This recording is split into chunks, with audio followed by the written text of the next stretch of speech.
আসসালামু আলাইকুম পিবিএস। অনেকে বলছে যে ভাই মানসিক রোগ আক্রান্ত করার জন্য একটা চালানি নকশা দেন বা চুলার ভিতরে যে পুঁতাতে হয় সেই নকশা দেন শামুর ভিতরে। তো এই আজকে হাতে লেখা যে নকশাটা এটা অনেক আগের পুরান কিতাবের নকশাটা আমি উন্মুক্ত করলাম। আপনারা যদি ভালো লাগে কাজ করে দেখেন, ইনশাল্লাহ হবে।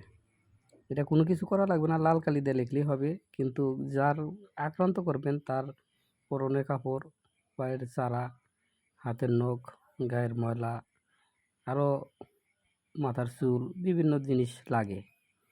আর কারে কোন রোগে আক্রান্ত করবেন এই রোগের নামটা লিখতে হবে। ঠিক আছে? শত্রুর নাম, মানুষের নাম, রোগের নাম ভালো করে লেখা তারপরে করবেন।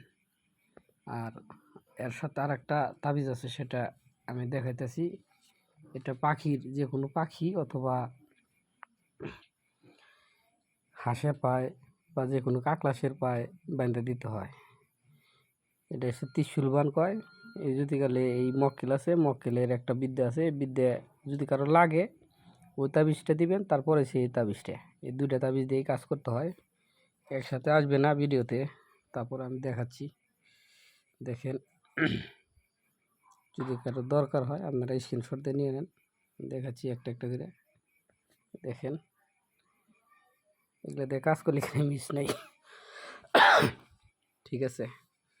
তো ভিডিও আমি বেশি বড় দিই না, অল্প অল্প ভিডিও দিই।